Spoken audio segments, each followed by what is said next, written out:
Tá, então vamos lá. É, acidentes com animais peçonhentos.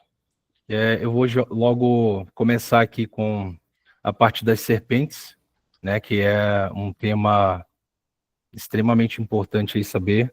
A incidência de acidentes, né, por serpentes peçonhentas, a gente precisa saber primeiramente que são 4 espécies aí mais predominantes, né, no Brasil. A principal delas disparada é a Botropos, que é a jararaca, né, conhecida como jararaca. Ela tem alguns outros nomes por aí, tem algumas filos, né, da família Botropos, Botropos jararaca, jararaca da mata, urutu cruzeiro. Então, ela é amplamente distribuída aí na região sudeste, tá? Daqui a pouco eu vou dizer o porquê de eu ter colocado aqui a incidência desses animais nessas regiões, tá? É um fator importante aí na hora de quando você tem que atender, abordar um paciente com uma possível causa, né, acidente por animal peçonhento. Então a gente precisa saber que são 4 principais: a jararaca, a cascavel, a surucucu, também conhecida como pico de jaca, e a coral verdadeira, tá? Tem esses nomezinhos científicos aqui, mas a gente não precisa se ater muito a isso, tá? Então vamos lá. O que a gente precisa Tá saber? assistindo essa? Consegue ver? Direcionado para a prova, a gente precisa O que tá rachando o bico, hein, Hassan? saber identificar as características da serpente, tá? Então, serpentes peçonhentas, no geral, elas vão apresentar essas características clássicas aqui. Primeiro, uma cabeça triangular, tá? Uma cabeça triangular, romboide, mais achatada, quando a cabeça da serpente ela é mais alargada e o pescoço mais fino, certo?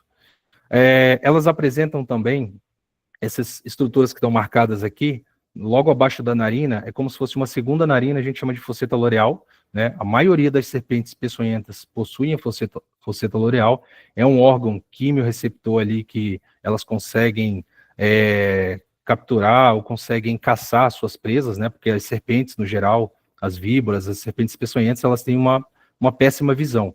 Então, elas precisam desses meios aí para conseguirem caçar, para conseguirem se localizar e se movimentar, né, no meio em que ela vive. Então, fosseta loreal, quando você vê isso aqui, é uma característica muito forte de serpentes peçonhenta. A pupila nesse formato em fenda, tá, uma pupila vertical, a maioria das serpentes peçonhentas tem essa pupila na região, né, nessa disposição mais vertical, pupila elíptica, tá, e escamas triangulares. Então, assim, na prova, para quem tem a plataforma do Pense, creio que seja a maioria que utiliza ela, você sempre vai ver ali as estações, eles elaboraram e sempre pedem 2 características da cobra ali que vão fazer você deduzir que aquela serpente, aquele animal, é uma cobra, uma serpente peçonhenta. Então você já pode citar qualquer uma dessas aqui, de preferência 2. A serpente tem cabeça triangular, ela tem escamas triangulares, ela tem uma pupila em fenda e ela possui fosseta loreal. Então, isso são características clássicas de uma serpente peçonhenta, certo? Então, vamos para mais incidente no Brasil, né? Aqui, a Botropos, né, jararaca, ela é uma serpente que tem um tipo de dentição que a gente chama de solenóglifa, né? Ou seja, são 2 presas inoculadoras na região anterior do maxilar, né? Da serpente, e elas são retráteis, né? Elas ficam retraídas quando a serpente fecha a boca, e quando ela vai dar o bote, essas presas, elas conseguem, né, se mover ali e conseguem inocular a peçonha. Elas têm um orifíciozinho como se fosse uma agulha mesmo, tá? As presas da serpente têm um canalzinho ali dentro por onde passa a peçonha delas, tá? O veneno. Então, jararaca, o que a gente precisa saber dela? É a mais incidente, é a que acontecem mais casos aí disparados no Brasil, o maior índice de acidente ofídico são com jararacas. A ação do veneno dela, lembrar que é hematotóxica. Então, pensou em jararaca, eu já sei que ela vai alterar alguma coisa no sangue. É uma toxina potencialmente hematotóxica. Ela vai gerar coagulação e hemorragia ao mesmo tempo. Né? Então, resumidamente, é uma toxina que ela consegue sequestrar ali fatores de coagulação, ela faz um sequestro de fatores de coagulação, um consumo muito rápido de fatores de coagulação, e logo depois disso vem os sintomas hemorrágicos, tá? Então, acidentes com jararaca, na maioria das vezes vão apresentar o quê? Como sintomas? Sangramento, hemorragias, tá? E posteriormente, necrose local, por conta da peçonha possuir também uma ação proteolítica, né, no local. Então, ação do veneno, hematotóxico. Pensou em jararaca, alteração sanguínea, tá? De coagulação. É a característica clássica dela aí. O que a gente precisa fazer, né? Diante de uma estação, uma questão de um acidente ofídico botrópico. Você reconheceu que é uma jararaca, né? Como é que eu faço para reconhecer? É aqui que é a confusão, e por isso que muitas pessoas acham esse tema um pouco chato, né? Você olhar para uma serpente e falar, cara, mas isso aí acho que é uma cascavel, né? Não é muito parecida com a cascavel, realmente. Ela tem uma semelhança muito grande com a cascavel, se você olhar bem rápido, assim, não gravar ali algumas peculiaridades daquela serpente. Mas a cascavel a gente já pode destacar ela, que é a única serpente que tem o famoso chocalho ali, né? O guizo na ponta da cauda. Então, uma das coisas para você diferenciar, né? Cara, parece muito uma cascavel. Deixa eu olhar bem aqui. Na ponta da cauda, opa, não tem o guizo, não tem o chocalho. Então, é quase certeza que ela não é uma cascavel. Então, é assim que você vai identificar. É uma cobra, essa aqui é a espécie mais encontrada, que é a Botropus jararaca, ou jararaca da mata, tá? Então, você vai bater o olho, vai ver esses triângulos em todo o corpo dela, essas estruturas triangulares mais escuras, tá? E ela não vai ter o chocalhinho na cauda, né? Ela é bem parecida com a cascavel, mas não vai ter o chocalhinho na cauda. E é uma serpente bem agressiva, e também outras características iguais àquelas que eu falei no início, tá? De exame físico, o que a gente precisa se preocupar em pedir? Faz o exame físico, local, você vai ver se na questão pedir para você descrever, por exemplo, o local da mordida ou do acidente, você vai descrever. Eu vejo 2 pontos de inoculação, né? 2 orifícios de inoculação. Então, já sei que é uma serpente com a dentição solenógrafa, né? Que tem as 2 presas anteriores ali, e eu já consigo ter alguma característica de saber qual espécie é. Hemograma, vou pedir hemograma, vou pedir, solicitar, né, um coagulograma, tempo de protrombina, tempo de tromboplastina parcial ativada, vou solicitar também ali um exame de urina, posso solicitar um eletrocardiograma e mais algumas outras coisas ali corriqueiras, né, rotineiras que a gente geralmente pede num laboratório geral. Certo, identifiquei, né, sei que a maior ação do veneno é no sangue, então o que vai importar para mim, coagulograma completo, tempo de protrombina, tempo de tromboplastina parcial ativada, e aí eu vou, né, confirmar aquele diagnóstico, né, vi a imagem da cobra, de forma mais completa, a gente precisa verbalizar esse acidente. Então, padrão INEP, vamos pensar no padrão INEP, como que o INEP pediria para você não dar margem de erro para perder ponto ou ter que ir para recurso, falar, não, mas eu falei, foi um acidente com jararaca, ou foi uma mordida de jararaca, né? Se você colocar desse jeito, bem provável que, né, o INEP embace ali com a tua resposta, né? E talvez nem aceite ou você tem que ir para recurso. Então, todo acidente com cobras, você vai colocar desse jeito. Acidente ofídico, que é a característica para as serpentes. Nesse caso é o quê? É um acidente ofídico botropo. E aí, se você quiser deixar mais bonitinho, completo, você coloca ali por jararaca, ou pela cobra jararaca. Então, vai ter um diagnóstico completo, sem margem de erro para o INEP tirar teu ponto, ou querer te dar meio ponto naquele diagnóstico principal. Certo? Então, é uma jararaca, acidente ofídico botrópico, por jararaca, por cobra jararaca. Seria o diagnóstico completo.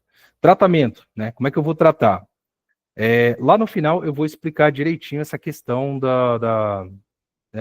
sistema leve, moderado e grave, que eu particularmente bolei para nunca mais esquecer como identificar um acidente, diferenciar de um acidente leve, moderado e grave, porque essa eu vejo que é a maior confusão das pessoas conseguirem deduzir. Será que é um acidente leve? Será que é moderado? Eu acho que é grave, porque ele está tendo isso, está tendo aquilo.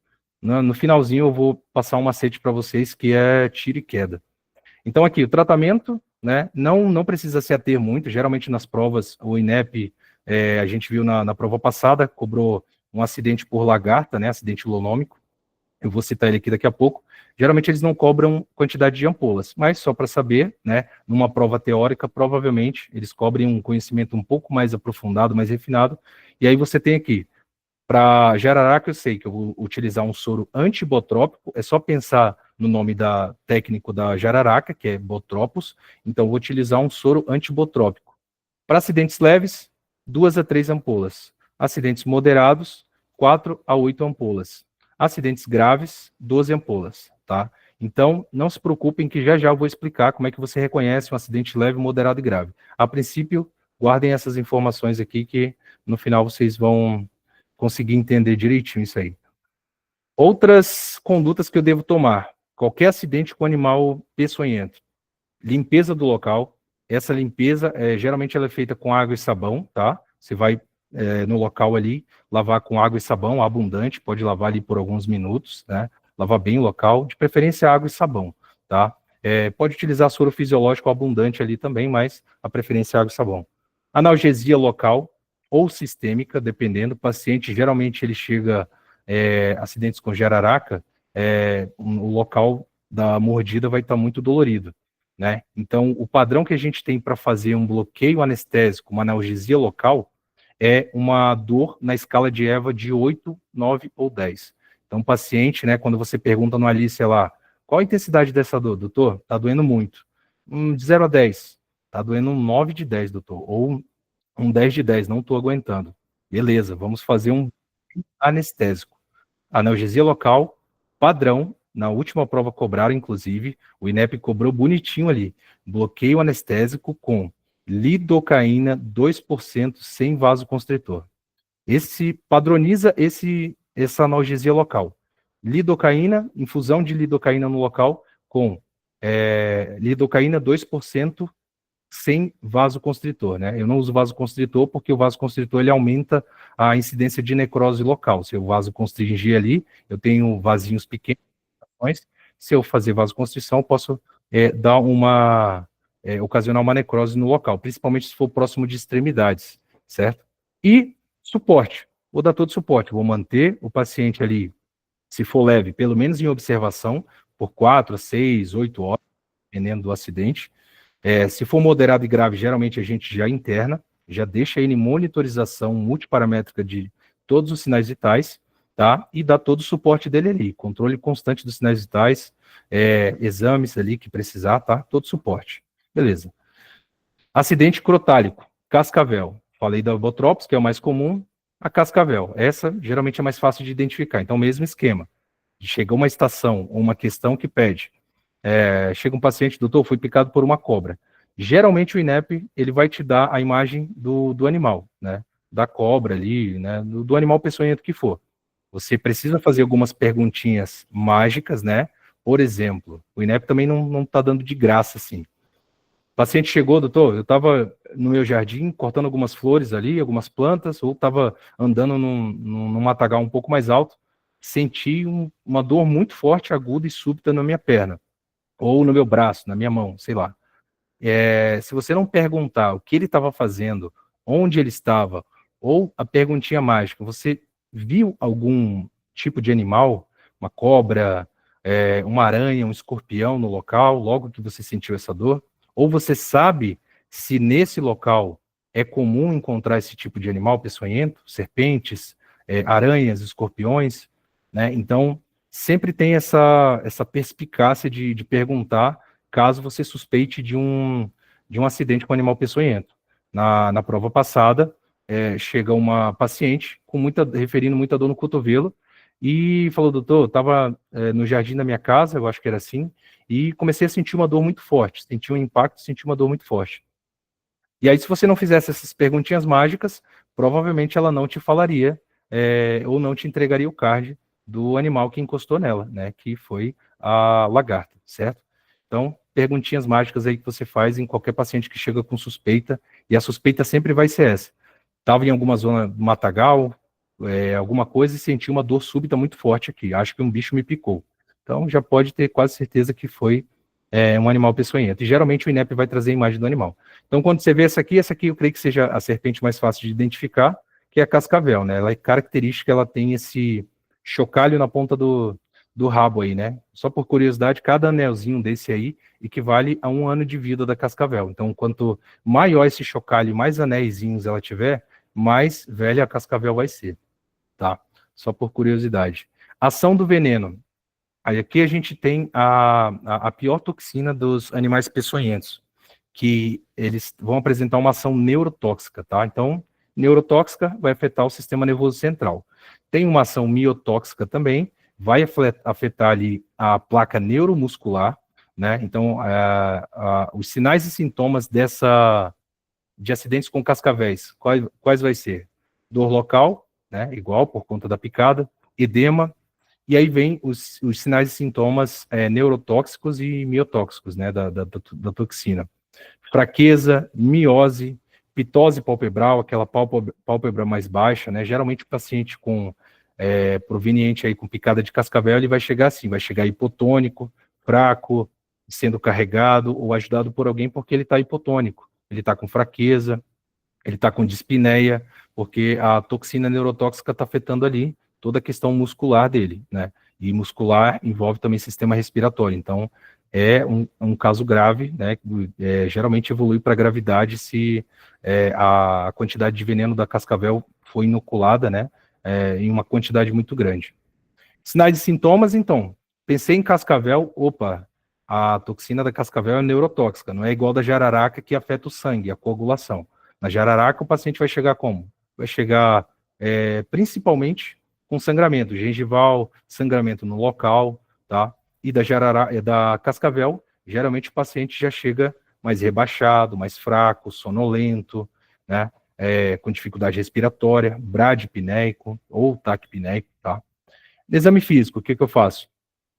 Exames, né, no geral. Exame físico, vou olhar o local da lesão, vou solicitar hemograma, coagulograma também, porque a toxina da cascavel tem uma certa ação hematotóxica também, não é igual a da jararaca, mas tem uma certa pouca ação hematotóxica, pode causar coagulação e hemorragias também. Posso pedir um eletrocardiograma, posso pedir também uma gasometria arterial, né, para ver se esse paciente se está hipoventilando, está hiperventilando, está com algum distúrbio ali, uma acidose, uma alcalose respiratória ou metabólica, tá bom? E o tratamento? Tratamento da cascavel, né? Pessoa em cascavel, você lembra, 5, 10 e 20, para decorar, assim. Cascavel, o tratamento é o quê? 5 ampolas, 10 ampolas, 20 ampolas. Aí sempre na ordem, leve, moderado e grave. 5 leve, 10 moderado, 20 grave, tá? E o soro é o anticrotálico. E detalhe, a maioria dos soros antipeçonhas, eles vão ser intravenosos, tá? Então, sempre falar a via de administração. Você vai precisar utilizar soro anticrotálico na quantidade de 10 ampolas, por exemplo, moderado, intravenoso, tá? Não esquecer da via de administração, que o INEP está pegando no pé de muita gente que esquece de colocar. E as outras medidas gerais, limpeza do local, água e sabão, ali, ou soro fisiológico abundante, analgesia local, se o paciente estiver sentindo muita dor, bloqueio anestésico, ou analgesia sistêmica, né? O paciente provavelmente já vai estar com um acesso venoso periférico, você já aproveita e faz analgesia sistêmica também. E todo o suporte ali, monitorização multiparamétrica dos sinais vitais e, né, todo o suporte. E geralmente, essa estação ela pode cair numa abordagem de clínica médica ou pode cair em preventiva, geralmente preventiva, né? Preventiva tem mais cara de cobrar acidentes com animais peçonhentos. Então, provavelmente você vai estar numa UPA, numa unidade de atenção primária, ou no máximo uma unidade de secundária, e aí acidentes graves, né? Até moderados e graves, você geralmente já envia ou já transfere para um centro de maior complexidade. Lembra que a tua prioridade é o quê? É estabilizar o paciente. Se ele chega com esses sintomas, eu preciso estabilizar esse paciente, monitorizar ele, garantir que eu consiga ali corrigir a maioria dos problemas que ele tem ali na hora, e se não tiver ao meu alcance resolver o problema, né, posso utilizar soro ali, se eu já tiver anticrotático, se eu não tiver, eu já solicito uma transferência. Comunico se a tox também, né, se estiver numa unidade primária ou longe de algum centro grande, e já consigo aí decorrer com uma conduta mais simplificada, tá? Essas outras duas aqui eu coloquei mais resumidamente porque são acidentes muito raros de acontecer, né? Porém, essa cobrinha aqui, vermelha, essa cobrinha flamenguista aqui, ela é a mais perigosa de todas, né? Ela tem a toxina mais potente porque ela é de uma classe, de uma espécie de cobra, né? Chamado o gênero Elapide. Não sei se vocês conhecem, né? Para quem gosta do assunto, mas ela é da mesma família da mamba negra e da King Cobra, que são, e também da Taipan do interior, né? Que na sequência, assim, é a primeira, segunda e terceira cobra mais peçonhenta, ou mais, que tem a toxina mais potente do mundo. Então, a cobra coral, né, uma cobrinha pequena, vermelhinha, bonitinha ali, você olha, ela é bem lerdinha, geralmente ela tem uma movimentação lenta, meio desajeitada, mas é a cobra mais perigosa, que tem a peçonha mais potente de todas que a gente tem no território nacional. Então, essa cobrinha aqui é a mais perigosa, tá? Ela é, né, do gênero Micrurus, ela é uma serpente que tem também, a diferença dela é que, por que são raros os casos de acidentes com corais? Ela tem uma dentição posterior. A presa que inocula veneno da coral, ela é na região posterior. Ela não é na anterior, igual da cascavel, da jararaca, e dessa outra aqui de baixo, que é a surucucu, tá? Então, coral, todos os acidentes com coral verdadeira e surucucu pico de jaca, que é o gênero Lachesis, eles devem ser considerados graves. Independente, o paciente chegou, doutor, uma cobra coral me picou, né? Uma cobra coral verdadeira, se ele, porque existem muitas espécies de corais falsas que simulam as verdadeiras, né? Então, se você confirmar ali que ele foi picado por uma coral verdadeira, tratar sempre como acidente grave. Ele chegou andando, chegou falando, doutor, não estou sentindo nada não, só estou sentindo um pouquinho de dor aqui onde a cobra me picou. Viu a foto da cobra, confirmou ali que é uma coral verdadeira, opa, eu vou tratar como grave, vou internar ele, de preferência em UTI, vou deixar ele monitorizado ali, vou aplicar de 10 a 20 ampolas de soro. No caso de corais, a gente utiliza o soro antielapídico e, no caso de surucucu pico de jaca, o soro antilaquético, tá? De 10 a 20 ampolas. Resumidamente é isso, não vamos focar muito nessas aqui, porque as principais são jararaca e cascavel. Aranhas, né? Se eu fosse apostar numa estação agora para o Revalida cobrar, eu apostaria em aranhas. Por quê? Né? Já foi abordado o acidente com serpentes, se não me engano, na discursiva, né? E algumas provas, algumas edições de objetiva. Já também foi abordado acidente escorpiônico na prática, em pediatria, e na última prova, abordado acidente lonômico, né, com lagarta. Então, uma aposta muito forte, particularmente aí, eu apostaria que o próximo animal peçonhento seria uma aranha, tá? Então vamos falar um pouquinho delas aqui. Essa aqui é a aranha mais perigosa, né? A gente já começa com a mais perigosa de todas. Perigosa em todos os sentidos, em todos os aspectos. Ela é uma aranha de tamanho considerável, né? Ela é um pouco maior. É uma aranha muito ágil. É uma aranha carente também. Toda vez que ela te vê, ela abre os braços para querer te dar um abraço, né? Só que esse abraço aí pode ser fatal. Por quê? A peçonha da armadeira, né? Essa aqui é conhecida como armadeira, ou fonêutria. É a pior peçonha de aranha que a gente encontra aqui no território nacional, tá? E, curiosidade, todas as aranhas são peçonhentas, tá? Todas que existem na face da Terra. Só que uma pequena parcela das aranhas vão ter veneno ou toxina suficiente para causar sintomas em humanos, tá? Então, todas as aranhas possuem uma quantidade mínima ali de veneno, a maioria delas uma quantidade suficiente somente para neutralizar as presas dela, os pequenos insetos, mosquitos, outros animais pequenos, tá?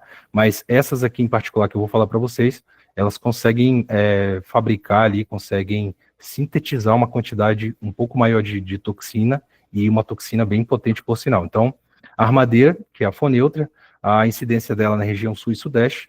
Clínica, como é que eu vou ter a clínica dela? dor local, sudorese, cialorreia, né? O paciente vai estar babando bastante, taquicardia, vômitos e hipertensão arterial, tá? Então, esses são os sinais clássicos de um acidente com a aranha armadeira. No exame físico, o que eu vou avaliar? O local da picada, vou solicitar um eletrocardiograma, porque a taquicardia é um sinal clássico de acidentes por armadeira, tá? Então, pode ser que o paciente possa estar numa taquicardia ali, né, talvez até numa arritmia, dependendo da gravidade. Vou solicitar um eletrocardiograma, vou solicitar uma urina simples, eletrólitos, gasometria arterial, né, laboratório padrão ali. E, de tratamento, soro anti-aracnídeo, é o soro padrão para qualquer aranha, tá? Só não para a viúva negra, que a gente vai ver daqui a pouco, ela tem um específico. Intravenoso e as dosagens. Acidentes leves, eu não uso nada, é só tratamento de suporte, analgesia, monitorização ali, observação, por algumas horas. Acidentes moderados, com armadeira, 5 ampolas. Acidentes graves, 10 ampolas e, se necessário, internação na UTI, porque acidentes graves por fonêutria, eles podem, tem uma grande chance aí de evoluir com o óbito, dependendo da gravidade, dependendo de fatores como comorbidades presentes no paciente, tá? E as recomendações básicas aqui gerais para todos. Sintomáticos, limpeza do local, água e sabão ou soro, suporte, monitorização, internação, se necessário, tá? Então, essa é a aranha armadeira, a mais perigosa, tá? Então, provavelmente, se o INEP cobrar, pode ser que ele cobre essa, né? Logo, você já sabe que é a mais grave aí, o acidente aracnídeo mais grave. Aranha marrom, né? A incidência é no sul.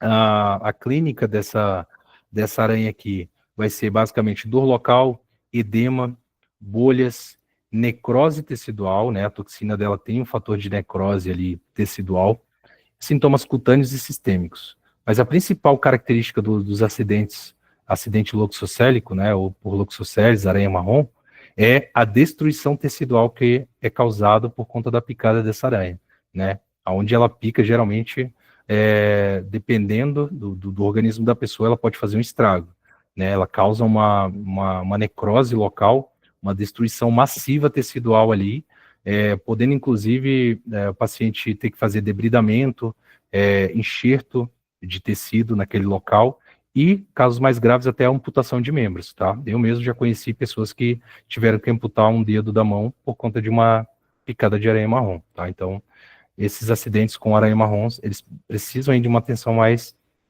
né, específica em relação ao local da picada. No exame físico, né, eu vou ter ali, posso pedir o exame físico, geral, local da picada novamente, eu já vou ver sinais flogísticos ali no local da picada, de forma aguda, eu já vou ter aquela exacerbação da inflamação, né, a flogose local, todos os sinais inflamatórios, e logo em seguida, uma evolução aí de questão de horas ou dias, eu já posso ter sinais de necrose naquele local. Então, vou pedir também eletrocardiograma, um coagulograma, um hemograma completo, urina simples, eletrólitos, gasometria arterial, né, laboratório padrão, para esses pacientes.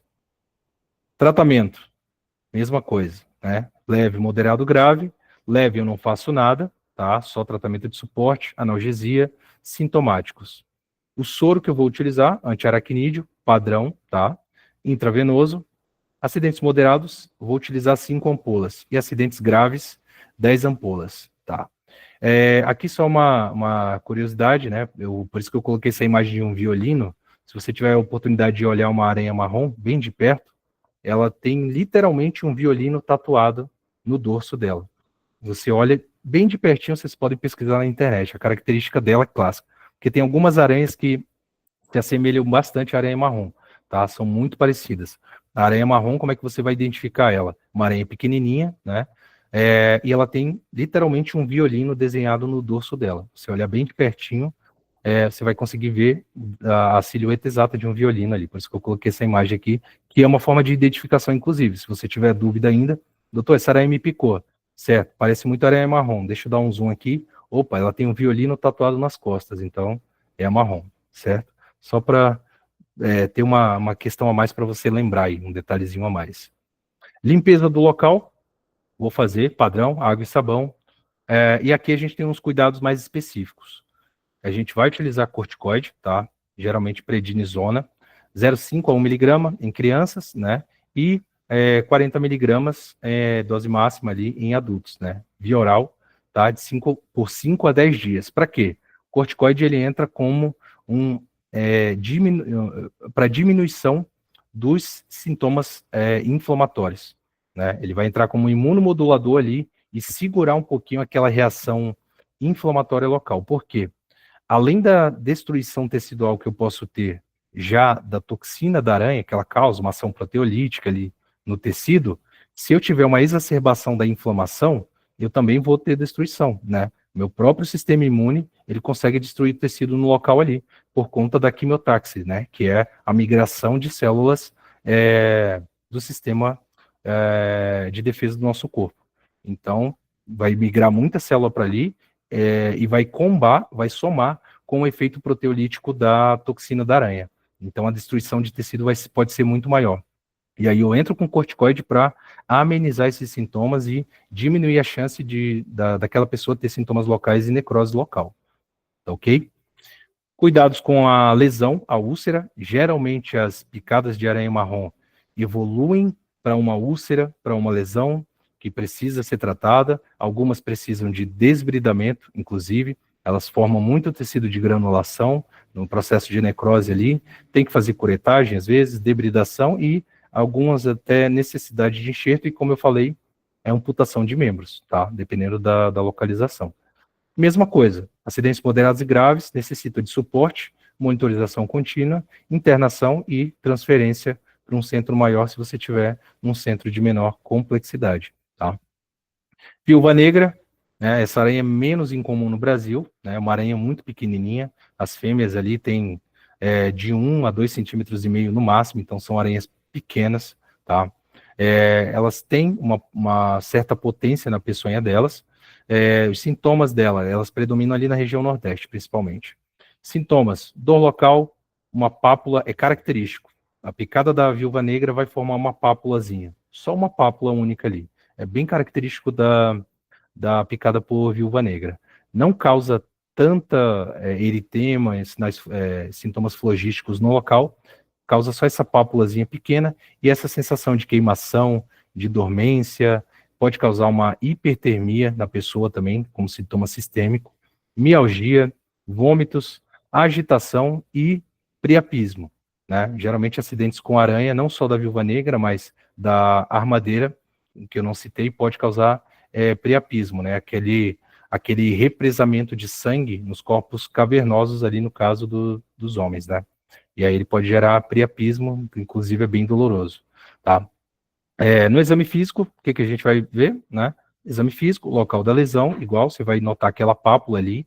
O INEP também pode cobrar para você descrever uma lesão, então é uma coisa que sempre eu vejo que é muito dificultoso para as pessoas, alguns alunos meus também, quando chega na hora de descrever alguma imagem ou lesão, né? Pega bastante. Então, sempre bom a gente treinar algumas coisas aí de descrever imagem, descrever lesões, descrever alterações na pele, porque é importante saber, né? Vai que o INEP cobre ali numa avaliação, numa ectoscopia ou num exame físico, tá? Então, sempre descrever lesões, vejo uma pápula, ela está eritematosa, tem um halo eritematoso em volta e, sei lá, qualquer outra coisa que você consiga visualizar ali, tentar falar da forma mais correta possível e completa. Vou pedir eletrocardiograma, coagulograma, urina simples, gasometria arterial, tudo que possa estar alterado. Então, característico das aranhas, geralmente eles geram esses sintomas cardíacos, tá? Quase todo acidente com aranha, o paciente vai chegar taquicárdico, sudoreico, com cialorreia, é uma característica aí dos acidentes por aranhas, tá? Peçonhentas. Como é que eu vou tratar isso aí? O soro, ele é específico, né? A gente tem o soro anti-aracnídeo, que é padrão, pode ser utilizado para aranha marrom e para armadeira, tá? E para outras aranhas. Mas a viúva negra, ela tem essa particularidade, ela tem um soro só para ela, que é o soro anti-latrodectus, né? Ou soro anti-latrodecto. E ele é intramuscular, então é só isso, ela sai de todo o padrão ali. Em vez de ser intravenoso, como todos os outros soros para animais peçonhentos, o da viúva negra tem essa particularidade, ela tem um soro só para ela e é por via intramuscular. E aí o que eu vou fazer também? Um benzodiazepínico, porque acidentes com aranha, o paciente vai chegar muito agitado. Então já utiliza um benzodiazepínico, de preferência aqui o diazepam, né? A dose não precisa se ater, só você saber, paciente muito agitação, vou dar um benzodiazepínico para ele aqui, um diazepam, para ele diminuir esse sintoma de agitação aí. Gluconato de cálcio, eu faço também, não preciso me ater à dose, mas o gluconato de cálcio posso utilizar para diminuir aquela sintomatologia local, aquele formigamento, aquela cãibra que o paciente geralmente sente, doutor. Estou sentindo cãibra no local, estou sentindo dormência. Então, o gluconato de cálcio ele consegue amenizar esses sintomas aí, tá? A clorpromazina também posso utilizar, né? Posso lançar mão de um antipsicótico aqui no caso, para diminuir também esses sintomas de agitação, né? O paciente vai estar agitado, vai estar taquicárdico, eufórico. Posso lançar mão de um antipsicótico, né? Mas eu usando um benzodiazepínico ali já consigo resolver boa parte desses sintomas.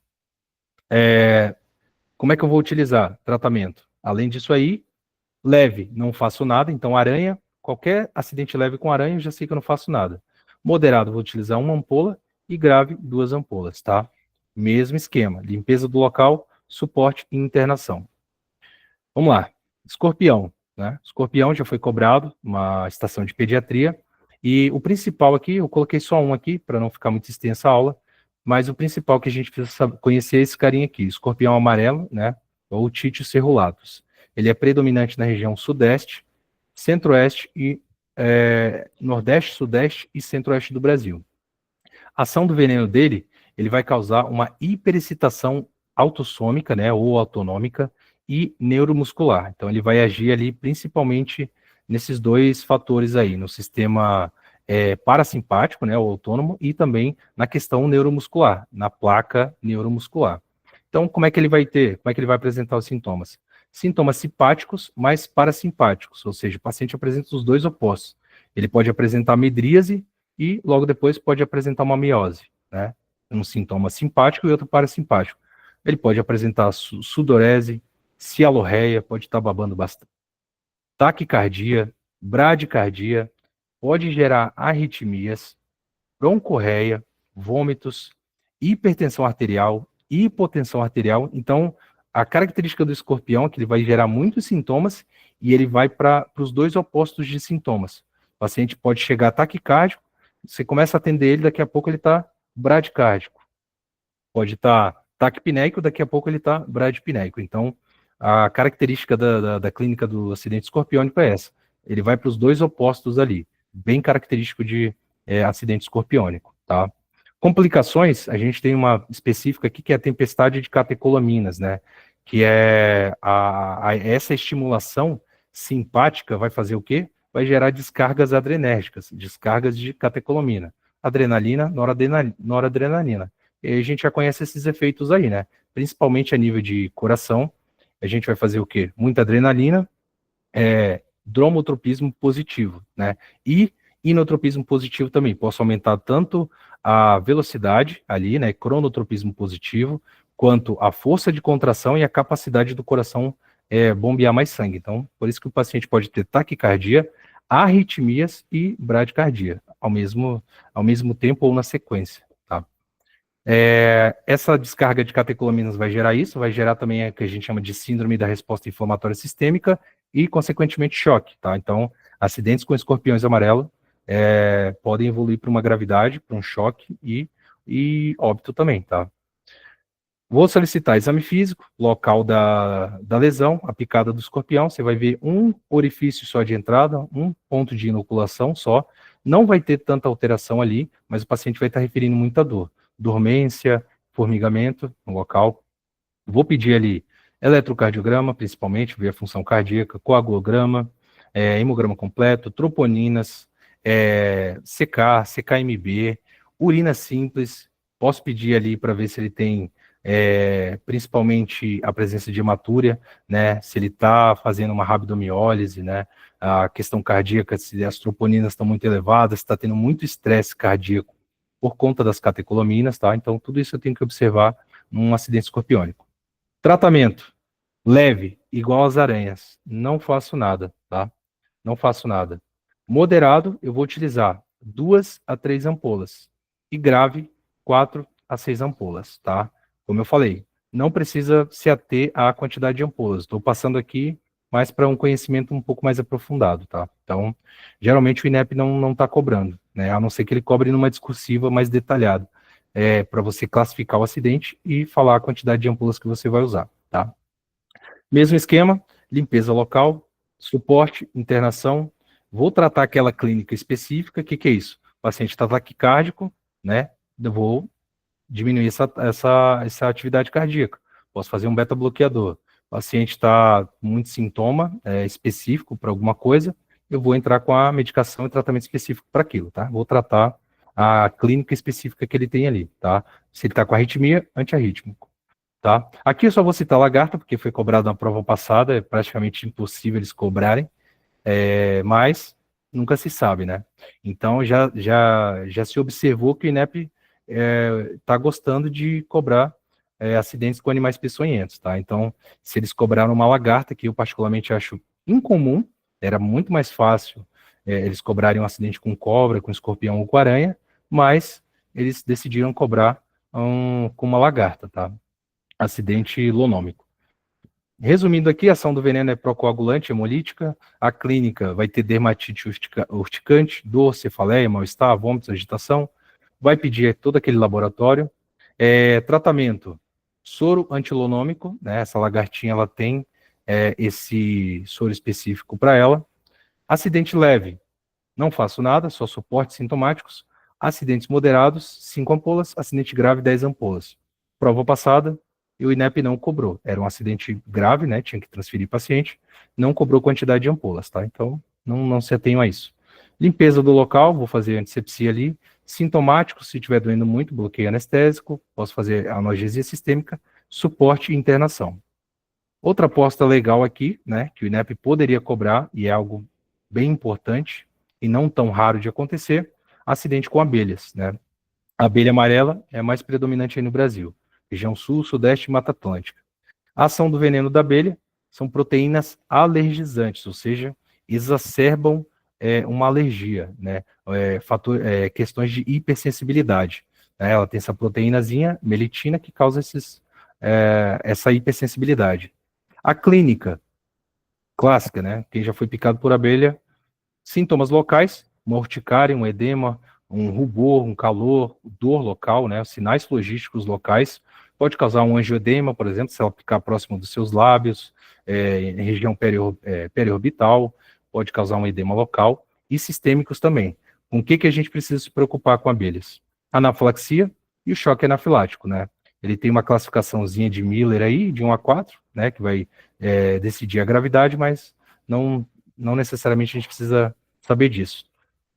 Complicações, acidentes com abelhas, a gente precisa saber a quantidade de picadas que essa pessoa tomou. Às vezes é possível contar ali pelos os orifícios de entrada, né?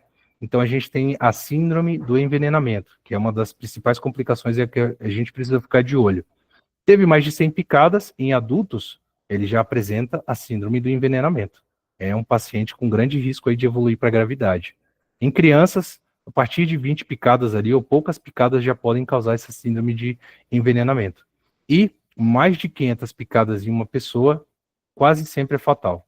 Praticamente é fatal, tá? Independente se aquela pessoa tem uma resposta exacerbada, uma hipersensibilidade exacerbada, a picada de abelha ou não. Passou de 500 picadas, quase sempre é fatal. Vou pedir todo o laboratório ali e o tratamento, né? A abelha não tem um antídoto específico, tá? Então, o atendimento, a curiosidade de muitas pessoas também, acidentes por abelha, você atende pelo ABCD do trauma. Então, vai fazer todo o atendimento ali pelo ABCD do trauma, vai remover os ferrões, né? Porque a abelha, quando ela pica, né? É uma parte do intestino dela que fica ali, como se fosse o órgão dela, uma parte do órgão dela, ela pica e deixa ali, né? Geralmente a abelha morre depois que ela pica alguém, ela deixa uma parte do órgão dela ali. E aí você precisa retirar esses ferrões ali que eles ficam né, fazendo uma certa movimentação ali, inoculando essa toxina. Remoção dos ferrões, suporte, manutenção das funções vitais, geralmente o paciente vai estar internado se a quantidade de picadas for muito alta, sintomáticos, analgesia e antihistamínicos, corticoides e broncodilatador, se caso ele apresentar sinais de anafilaxia. Outro inseto que eu coloquei aqui, né, não tão importante, mas não se pode descartar ele, é o piolho de cobra e a lacraia. Também são animais que apresentam uma certa quantidade de peçonha. Rapidamente, quadro clínico. Você vai ver 2 pontos de inoculação no local, se for uma lacraia, vai ter dor intensa, vai ter eritema, edema local, e o tratamento não tem soro específico. É só a limpeza do local, compressa fria, analgésicos e não tem muita coisa não para fazer, tá? Água viva é outro acidente aí que pode ser cobrado, né? Comum no litoral sul, principalmente, tá?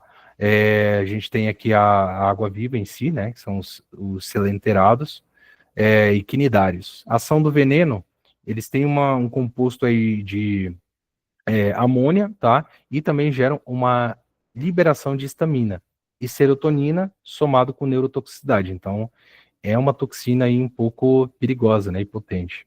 A clínica, dor intensa, erupção, pápulo eritematosa, urticárias e linhas entrecruzadas, né? Essa água-viva, ela tem como se fossem uns chicotinhos assim, que geralmente a característica dos acidentes dela, ela deixa um monte de marquinhas assim, em listras, né, na pessoa.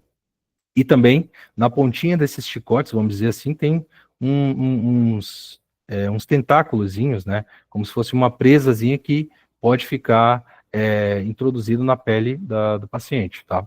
Então, o que a gente faz? Exame físico, pede todo o laboratório, né, padrão aqui, e o tratamento. O tratamento também não tem uma toxina específica, um antídoto específico. Repouso do segmento afetado, preciso retirar os tentáculos que ainda estiverem aderidos ali, inativação do veneno, tá? Como é que eu faço isso? Como eu não tenho antídoto, eu posso jogar ácido acético ou o vinagre de cozinha ou vinagre comum em cima. Isso gera uma certa inativação do veneno, tá? Boa parte consegue fazer uma boa inativação do veneno. Ácido acético a 5% ou, propriamente dito, o vinagre comum de mesa, de cozinha. Posso utilizar corticoide tópico também, 2 vezes ao dia ali, por 5 dias, 7 dias. E sintomático, suporte, observação e tudo mais, tá? E aqui, para concluir, os peixes também, tá? Não podem ser negligenciados. A gente tem esse peixe aqui em específico, que é o baiacu. Acontecem casos de envenenamento pela toxina do baiacu, então não dá para negligenciar, né? É algo que pode ser cobrado, não uma prova prática, mas uma teórica. A intoxicação se dá pela ingesta da carne contendo a toxina, né? E a particularidade é uma comida exótica, né? Um prato exótico, por sinal. Tem alguns restaurantes só conseguem preparar esse prato, né, com segurança. E geralmente a toxina está no ovário, no fígado, no intestino e às vezes na pele do baiacu. Então tem que ter uma habilidade muito grande ali para preparar esse peixe, né? E particularmente uma coragem muito grande para comer ele também, né? Então, para quem gosta, é um peixe exótico e, por sinal, é bem caro, né? Você vai no restaurante, provavelmente é um prato bem caro.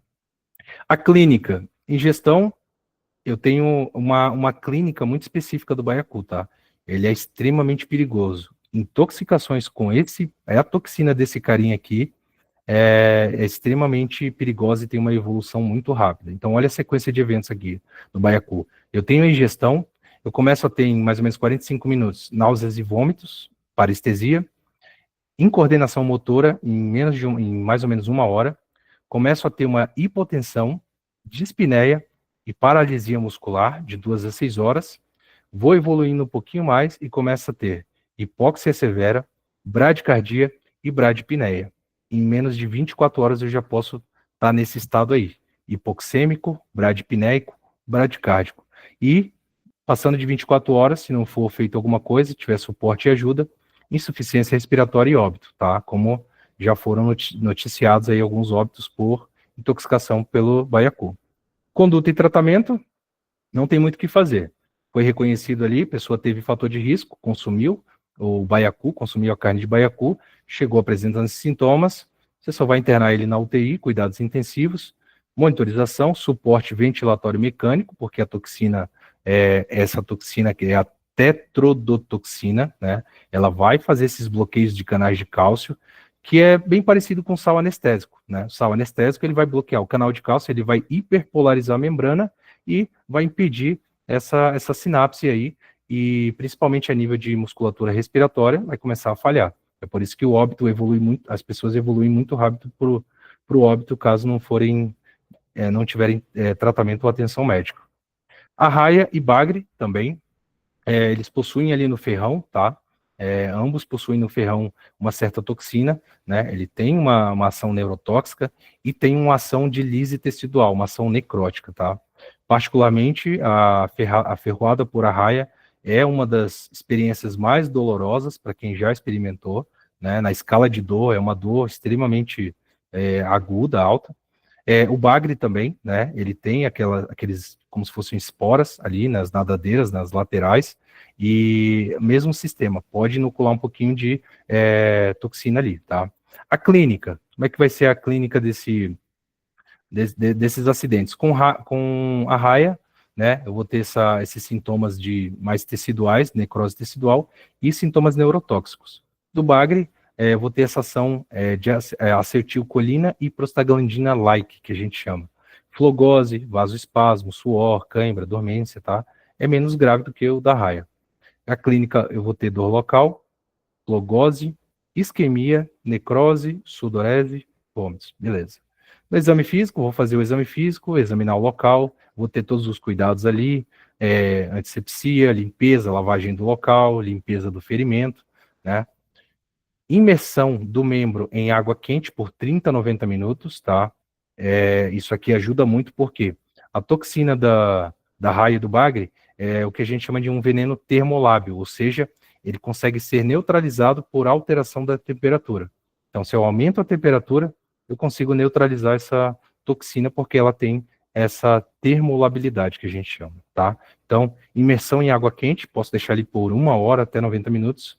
Exploração do ferimento, né? Retirada de fragmentos, pode ser que fique algum fragmento ali, né, do ferrão deles. Profilaxia antitetânica, lembrando que a profilaxia antitetânica a gente faz para pacientes que sofreram algum ferimento grave, tá?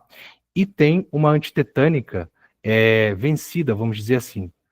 Você sempre pergunta na anamnese, faz quanto tempo que você tomou a sua última DT, difteria e tétano, a sua última antitetânica? Doutor, já faz mais de 5 anos, então você vai precisar fazer.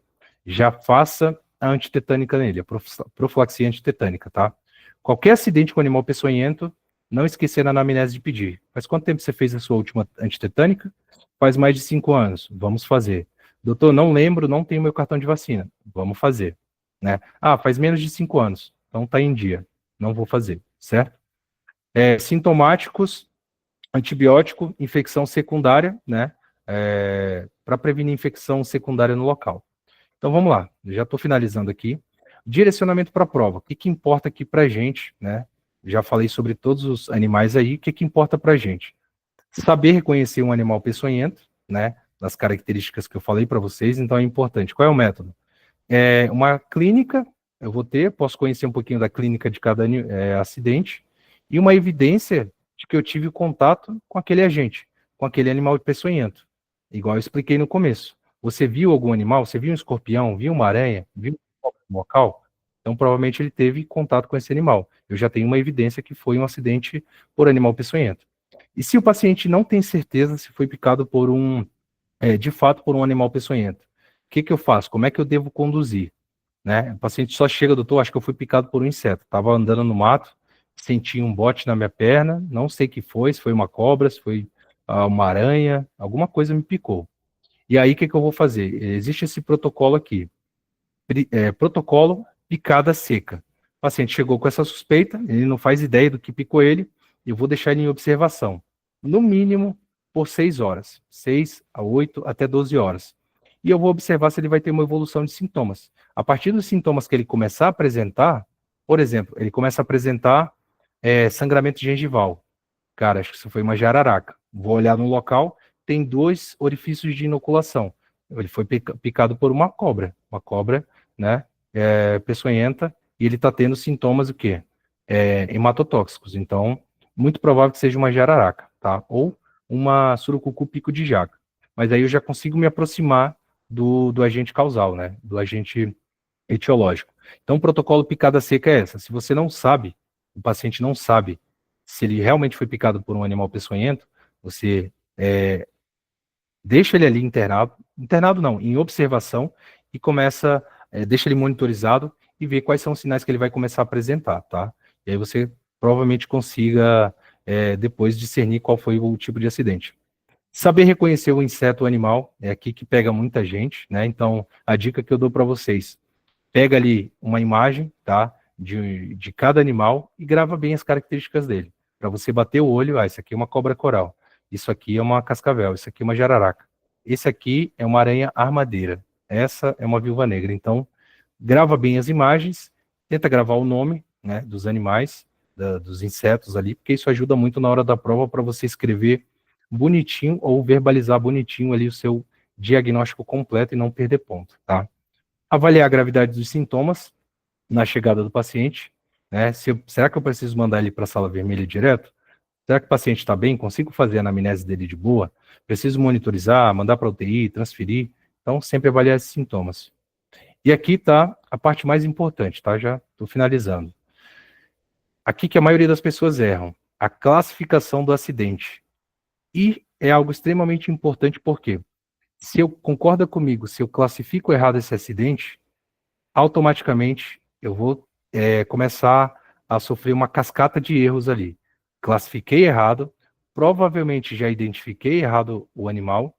Se eu classifico a gravidade do acidente errado, eu vou errar minha conduta, vou errar meu tratamento específico.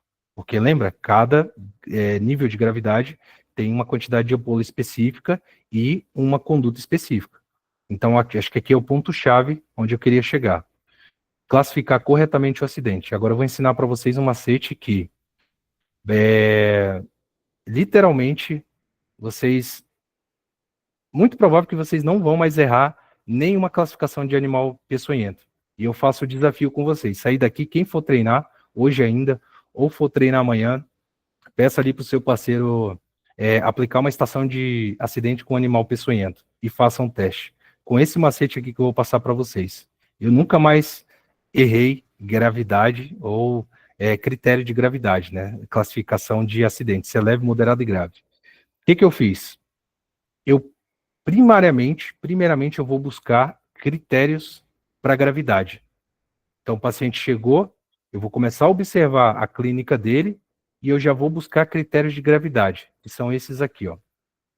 Sinais de choque, sinais de falência renal, que são oligúria e anúria, só esses dois.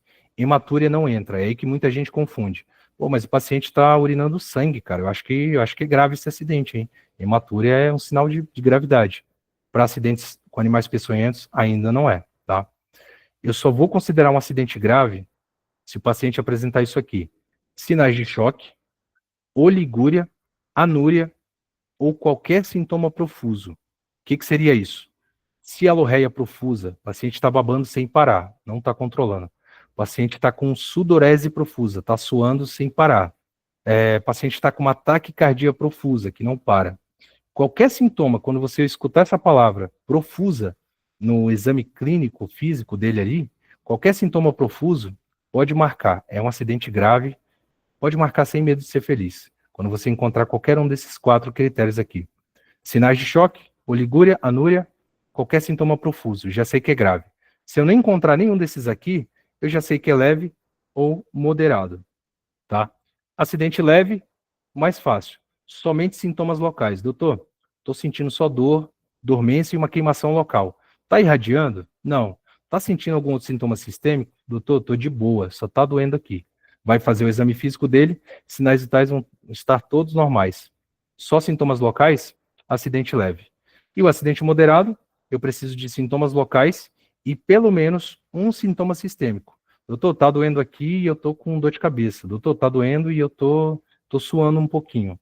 tá doendo e eu tô sentindo meu coração batendo mais rápido. Então, um sintoma local mais um sintoma sistêmico, pelo menos, é moderado, desde que eu não tenha aqueles critérios que eu acabei de falar de gravidade. Esse macete aqui me fez praticamente nunca mais errar na classificação de gravidade de acidentes peçonhentos. E eu desafio vocês fazerem esse teste aí, tá? Então, só voltando aqui para quem acha que a aula vai ficar gravada, né? Então, primeira coisa que eu faço, procuro critérios de gravidade. Choque, qualquer sintoma profuso, oligúria ou anúria. Se eu não tiver, automaticamente eu descarto um acidente grave. Eu vou ver se é leve ou moderado. É leve, só tem sintoma local. É um acidente leve. Se for aranha, por exemplo, já sei que eu não vou usar nada de ampola de soro antiaracnídeo, porque não uso nada. E vou ver se é moderado. Sintomas locais mais um sintoma sistêmico, tá? E aqui, praticamente o último slide, penúltimo slide, tá? Jamais esquecer na prova. Notificação compulsória ao Sinam, tá? Então, a notificação tem que ser imediata, tá? Para o Sinam. Na hora que você reconhecer, a dica que eu dou, tá? Na hora que você reconheceu e confirmou um acidente com animal peçonhento, já notifique o Sinam. Pode estar lá na metade da estação, né? Geralmente a gente tem essa mania de deixar, não, vou deixar para notificar lá no finalzinho para ficar bonitinho junto com a conduta. Já notifica. Opa, você foi picado, você tem um acidente ofídico, botrópico, por jararaca moderado, classificação moderado. Então já vou notificar o Sinam e já vou iniciar minha conduta aqui. Eu já vou te internar, continua a sua conduta. Você já não perde esse ponto, notificação do Sinam. E as recomendações do paciente. Toda estação de acidente com animal peçonhento, eu vou falar para ele. Recomendações do paciente no final da estação. Usar botas longas, luvas, evitar colocar a mão em frestas, né, ou locais escuros, utilizar roupas que, quando for se expor em algum local, né, de risco, roupas grosseiras, né, de lã, jeans, tudo para dificultar um possível acidente com animal peçonhento. Manter casa ou quintal limpos, né, não acumular entulhos, aparar grama, matagal que tiver, controle de roedores, tá, e sapos, que esses roedores e sapos atraem serpentes, principalmente, tá? Detetização preventiva, posso fazer uma detetização ali, preventiva, né, para prevenir que apareçam insetos, escorpiões, aranhas, tem algumas detetizações específicas. Vedar frestas, fendas, né, na casa, frestas de porta, de janela, tudo isso para evitar que esses insetos ou animais consigam entrar e causar um acidente na minha casa, tá? Sempre verificar calçados, né, antes de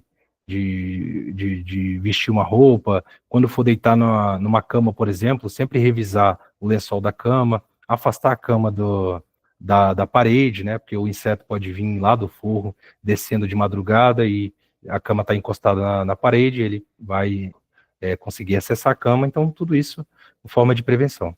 E o último slide, outras medidas, você geralmente se for preventiva, eu vou acionar os agentes de comunidade, né, de saúde e agente de combate a endemias, né? Geralmente eles que vão buscar novos casos ativos e, se for uma região que está tendo muita incidência de acidente, eles vão buscar se tem algum foco de procriação, de inseto. Cara, nessa região aqui está tendo muito acidente escorpiônico.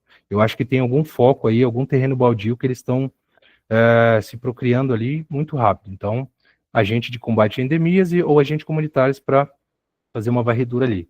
Palestras também pode ajudar, campanhas em áreas de alta incidência, né, conscientização, estratégia de conscientização, as questões culturais das pessoas, crenças e tudo mais, né, pessoas de mais afastadas, né, de zonas rurais, mais difícil acesso. Então dá para fazer essas outras medidas aí. E concluímos aqui, pessoal. Me estendi um pouquinho, mas é um tema muito extenso, né? Eu tentei resumir o máximo aqui, espero que eu possa ter conseguido passar o conhecimento para vocês, tá? E é isso, a princípio. Vou passar a palavra para o Fábio aí. Agradeço a todos pela atenção. Até a próxima. Galera, que aula, hein, gente? Aula muito top. Cara, trouxe mais coisas do que eu imaginava. Trouxe até um peixe que eu nunca nem tinha visto. Eu resumi o máximo ainda, cara. Não E falei aí, nem galera, o metade que do que eu deveria. acharam? Né? Vou deixar tudo aqui vou gravar, vou tentar postar no YouTube, né? A ideia é que a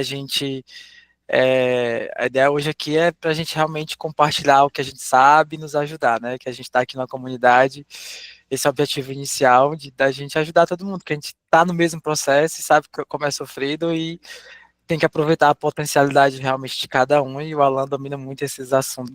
Além desse, muitos outros, né? E aí conseguimos aí um horário na agenda dele que está muito disputada para ele contribuir aqui com a gente. E como é um assunto muito importante, por isso que eu acabei não deixando só para o pessoal da minha mentoria, abrir para geral mesmo, para todo mundo até conhecer e se dar bem nessa prova. Certo?